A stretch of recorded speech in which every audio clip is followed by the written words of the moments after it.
Ciao a tutti e benvenuti al secondo episodio di Racconti di calcio. Questo video non era in programma, non so perché non ci abbia pensato, forse perché lui è il Diez. Di Diego Maradona si è detto di tutto e di più. Il 30 ottobre del 1960 nasceva il più grande calciatore di tutti i tempi. E sì, perché Maradona è meglio di Pelé, o migliore, fate voi. A proposito, buon compleanno Diego. Io sono stato un tifoso fortunato perché ho potuto vivere quegli anni magici di Maradona a Napoli. E non parlo dei successi che, se paragonati a quelli di altre squadre blasonate, sono pochi. Parlo della magia che si vedeva in campo. C'è chi ha avuto l'onore di vedere con i suoi occhi Caravaggio far danzare i pennelli su una tela.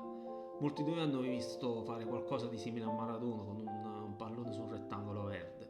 Probabilmente solo con un pallone tra i piedi era felice il Diego, indipendentemente che quel pallone rotolasse sul terreno davanti alle baracche di Vice Fiorito, nel fango di un campetto di acerro oppure negli stadi più grandi e belli del mondo. Il mio ricordo di Maradona, 5 luglio 1984, una data che conoscono anche i sassi. Prima di quel giorno, io che ero un bambino, avevo sentito parlare di questo calciatore attraverso i giornali. Mio padre comprava il mattino e io lo scompaginavo per prendere le pagine dello sport. Solo quella sezione mi interessava. Adoravo leggere i giornali, ma soprattutto leggere del Napoli. E mi piaceva leggere gli articoli di Giuseppe Pacileo, anche se all'epoca mi sembrava così strano il suo modo di scrivere, a volte incomprensibile per me che ero un bambino. Eppure lo adoravo. Giuseppe Pacileo ebbe l'ardire di stroncare Maradona in pagella. Chi non ricorda quel voto? 3,5. Pacileo disse qualcosa del tipo: Maradona dovrebbe vergognarsi. Se non conosce la vergogna, se conosce la vergogna, è sceso in campo per guardarsi la partita. Il riferimento era ad Udinese-Napoli, dove Maradona segnò anche un gol. Ecco, solo un grande poteva stroncare un altro grande. Eppure a me le parole del giornalista sembrarono qualcosa di irrispettoso, perché guai a chi mi parlava male di Maradona. Ma torniamo a quel 5 luglio del 1984. Quello che sapevo di Maradona era quel poco che potevo leggere dai giornali. Viene, non viene. Se ci pensate, l'incertezza ha sempre accompagnato Maradona. Parte per Mosca, non parte, gioca, non gioca, si allena, non si allena. Comportamenti strani che solo anni dopo trovarono una spiegazione. Ci fu quella presentazione al San Paolo, lo stadio che oggi porta il suo nome. Credo che prima di allora nessun calciatore avesse mai ricevuto un'accoglienza del genere.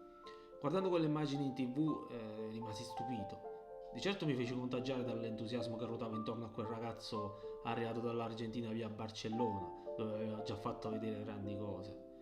Ricordo l'esordio a Verona, quelle poche immagini passate dal 90° minuto e poi il suo primo gol in campionato con la Sampdoria sul calcio di rigore. Quello non fu il primo gol in assoluto di Maradona con la maglia del Napoli.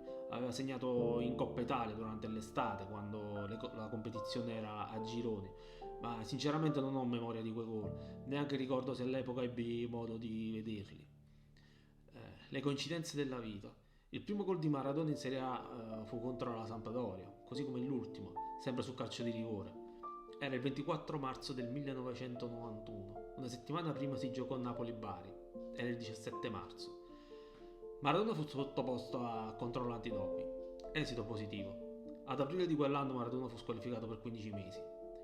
Dall'arrivo di Maradona a Napoli, a quella squalifica e alla fuga dalla città nel cuore della notte passarono 7 anni, sono scorsi 7 anni. Io da bambino sono diventato adolescente.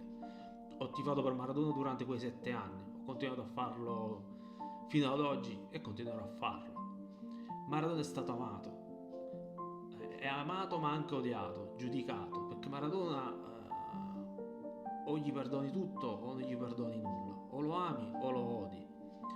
Principalmente quelli che lo odiano è perché non lo hanno avuto in squadra. Chi odia Maradona non lo fa perché era drogato o per certi suoi comportamenti, che sono comunque fatti suoi. No, la colpa che in molti non gli perdonano a Maradona è stata aver giocato nel Napoli.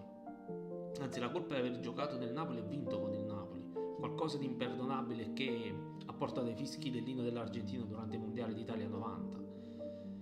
Io non voglio dilungarmi troppo, anche se avrei tante cose da dire, ma per quanto io voglia rimanere il più possibile, per quanto voglio rimandare il più possibile, ricordare quel momento, devo farlo.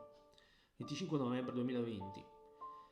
Io ricordo benissimo cosa stavo facendo in quel momento, così come ricordo ancora oggi esattamente cosa stavo facendo l'11 settembre del 2001, quando seppi dell'attentato alle Torri Gemelle. Ero a casa, ricevetti una telefonata da parte di mia madre. Mi disse che Maradona era morto. Corsi da mia moglie, non avevo parole. Lei, che è argentina proprio come Maradona, mi chiese: Che te passa? Che te passa? Se murió Maradona, risposi. Ricordo il suo abbraccio. Lei, che tifoso di Maradona non lo era, restò attonito, profondamente triste. Maradona ha fatto piangere due volte i napoletani. La prima, quando è andato via, la seconda, quando è morto. In mezzo c'è stata solo gioia. Ancora tanti auguri, Diego. Per oggi è tutto. Se il video vi è piaciuto, date un like e iscrivetevi al canale. Alla prossima.